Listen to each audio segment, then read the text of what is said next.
గారిని మాట్లాడాల్సిందిగా కోరుకుంటున్నాము.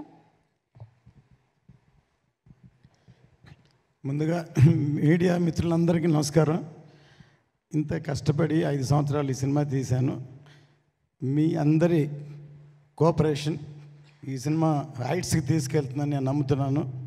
ఎందుకంటే ఇది ఫస్ట్ ప్రెస్ మీట్. దీని తర్వాత ఇంకా 2 పెద్ద ఈవెంట్స్ కూడా చేస్తాం ఈ సినిమాకి. ఇంత పెద్ద సినిమాకి ప్రమోషన్కి ఈ టైం చాలదు. యాక్చువల్గా మేము ఇప్పుడే అనౌన్స్ చేసాం, కానీ చాలా కాలాతీతంగా ఈ సినిమా తయారైంది కాబట్టి ఇంత తక్కువ టైంలో, ఇంత రిలీజ్ టైంలో ఇంత ప్రమోషన్ చేయాలి. తప్పకుండా మీ అందరి సహకారం కావాలి. ఎందుకంటే ఈ సినిమా ఫీల్డ్లో నా జర్నీ 54 ఇయర్స్. 54 ఇయర్స్లో తెలుగు, తమిళ్, హిందీ అన్ని భాషల్లో నేను సినిమాలు తీశాను. ఆల్మోస్ట్ 90% నా సినిమాలన్నీ చాలా 100% సక్సెస్ అయినాయి. నాకేంటంటే కమర్షియల్గా కాకుండా సినిమా ద్వారా ఏదో ఒక మెసేజ్ చెప్పాలనేది తపన. వాటిల్లో వచ్చిందే భారతీయుడు, ఒకే ఒకడు, హిందీలో నాయక్, ఇప్పుడు ఈ హరిహర వీరమల్లు. ఎంటర్టైన్మెంట్తో పాటు ఖుషి లాంటి సినిమాలు, బృందావన్ కాలం లాంటి సినిమాలు, అలాంటి సినిమాలు తీశాను. కానీ మాకు మీడియా చాలా పవర్ఫుల్, మీకు తెలుసు. దానివల్ల మనంతు ఎంతో కొంత మెసేజ్ చెప్పాలనేదే నా ఉద్దేశం. అందుకనే అందులోంచే భారతీయుడు పుట్టింది, ఇవాళ హరిహర వీరమల్లు పుట్టింది. ముందుగా ఈ సినిమా తయారవడానికి ముఖ్య కారణం పవర్ స్టార్ పవన్ కళ్యాణ్ గారు. ఆయన ఈ సినిమా మొదలవడానికి ముఖ్య కారణం సత్యాగ్రహి. నేను ఆయనతో ఇదో 3వ సినిమా చేస్తున్నాను. ఖుషి తర్వాత బంగారం తర్వాత ఆయన డైరెక్షన్లో సత్యాగ్రహి అనే సినిమా అనౌన్స్ చేసాము, పూజ కూడా చేసాము. సత్యాగ్రహి అంటే అందరికీ, నాకు కూడా తెలిసింది ఒట్టి సత్యాగ్రహం, గాంధీ గారి సత్యాగ్రహం. ఆయన చెప్పిన తర్వాత నాకు అర్థమైంది సత్య ఆగ్రహి. Even I'm ready to die for the justice అని ఇంత పవర్ఫుల్ ఉందని మేము ఓపెనింగ్ చేసాం. కానీ ఆయన డైరెక్ట్ చేయాలి కాబట్టి ఆయన డైరెక్షన్ చేయలేదు. అందుకని దాని వరకే రత్న గారి సినిమా చేయాలని ముందు వేదాళం అనే సినిమా నేను తమిళ్లో సూపర్ హిట్ అయింది, దాన్ని రీమేక్ చేద్దాం అనుకున్నాం. కానీ అది ఎలక్షన్ వచ్చి చేయలేదు. తర్వాత క్రిష్ గారు ఒకసారి నాకు ఫోన్ చేసి ఒక లైన్ ఉందని ఈ లైన్ చెప్పారు, నాకు నచ్చింది. కళ్యాణ్ గారి దగ్గర తీసుకెళ్ళి చెప్తే కళ్యాణ్ గారు అన్నారు క్రిష్ గారితో, నేను రత్న గారి జడ్జిమెంట్ నమ్ముతున్నాను అన్నారు. అలా మొదలైంది ఈ సినిమా. చాలా టైం అవడం వల్ల 2-3 కరుణాలు దాటింది, చాలా కాలాతీతమైంది.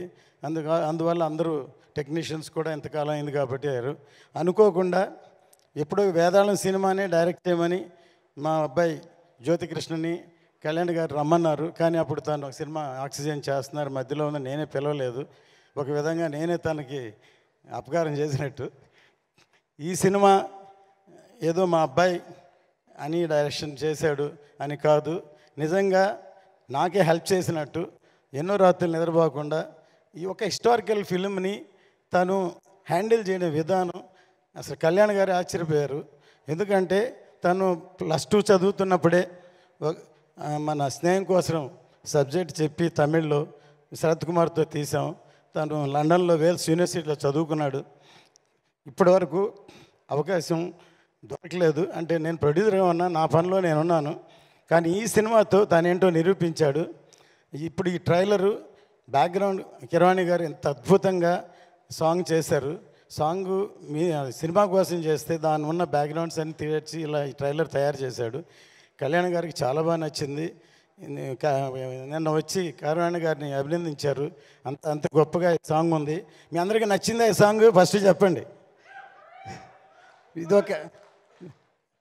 ఇది చాలా బాగా ఒక ట్రైలర్ లాగా ఉంది ఈ సాంగు. ఖచ్చితంగా 12వ తారీఖు థియేటర్లో వస్తుంది. ఫస్ట్ ఖుషి టైంలో హిందీలో డబ్ చేయమని కళ్యాణ్ గారు నన్ను అడిగారు. నేను ఇది ఓన్లీ తెలుగు వరకే అని చెప్పాను. కానీ ఈ సబ్జెక్ట్ ఎందుకంటే పాన్ ఇండియా సబ్జెక్ట్ కాబట్టి అందుకని పాన్ ఇండియా అని అనౌన్స్ చేసాం. సౌత్ కంటే నార్త్కి ఎక్కువ కనెక్ట్ అవుతుందని నమ్మకం. ఇది హిందీలో చాలా బాగా క్లిక్ అవుతుందని. ఇక్కడ ఎలాగో పవర్ స్టార్ గారు ఉన్నారు, హిందీ పెద్ద హిట్ అవ్వాలని కోరుకుంటాం. ఇందులో బాబీ డియోల్ ఇందులో మెయిన్ రోల్ యాక్ట్ చేశారు. ఇందులో ఈ సినిమాకి పనిచేసిన అందరి టెక్నీషియన్లకి ఈ సభాముఖంగా నేను థ్యాంక్స్ చెప్తున్నాను. ప్రతి ఒక్కళ్ళు కష్టపడ్డారు. హాలీవుడ్ ఫిలింకి 2 డైరెక్టర్లు 3 డైరెక్టర్లు ఉన్నట్టు ఈ సినిమాకు కూడా 2 డైరెక్టర్లు డైరెక్ట్ చేశారు ఈ సినిమాకి. మేజర్ పార్ట్ ఇప్పుడు జ్యోతికృష్ణ చేశాడు. ఇప్పుడు మీరు ట్రైలర్ చూశారు. ఇంకా వచ్చే నెక్స్ట్ సాంగ్ ఈవెంట్స్ చూస్తే ఈ సినిమా ఎంత గొప్పగా ఉంటుందో. నా సినిమాని ప్రతి వాళ్ళు వాళ్ళ సినిమా సక్సెస్ అవ్వాలనే చేస్తారు, కానీ ఈ సినిమా అనుకోకుండా చాలా అద్భుతంగా తయారైంది. చాలా కష్టపడి అందరికీ సభముఖంగా థ్యాంక్ చేస్తున్నాను. 12వ తారీఖు ఎదురు చూద్దాం. జై హింద్. Thank you sir. ரத்னம் காரு. உங்ககிட்ட எங்களுக்கு ரொம்ப பிடிச்சது 2 விஷயம் சார். சார் ரத்னம் சார், சொல்லுங்க. ஒன்று உங்களுடைய நாணயம், ஃபினான்ஸை மட்டும் சொல்லலை சார், உங்கள் நேர்மையை சொன்னேன். 2வது, எந்த ஒரு படப்பிடிப்பு தளத்துக்கு நீங்கள் போனாலும் நான் தான் படம் போட்டிருக்கேன், நான் முதலாளிலாம் இல்லாமல் ஒரு கலைப்படைப்பு உருவாகணும்னா நான் இறங்கி எந்த வேலையும் செய்வேங்கிற உழைக்கணும்னு நினைக்கிற உங்களோட எண்ணம். நீங்கள் 20 வருஷத்துக்கு முன்னாடி எடுத்த படத்தையும் இப்போ நாங்கள் போட்டு கொண்டாடிட்டு இருக்கோம் சார். இந்த படத்தை நம்ம தமிழ் மக்கள் எப்படி கொண்டாட போகிறாங்கன்னு நினைக்கிறீங்க? இப்போ எனக்குள்ள டெக்னீஷியனாக ப்ரொடியூசர்னு எப்போவுமே ஒரு சண்டை நடக்கும். இப்போது ப்ரொடியூசர்னா இது போகிறோம், இது பட்ஜெட், இதுதான் லிமிட் அப்படின்னு பண்ணுவாங்க. ஆனால் எனக்கு சாட்டிஸ்ஃபேக்ஷன் வர வரைக்கும் நான் படம் பண்ணுவேன்.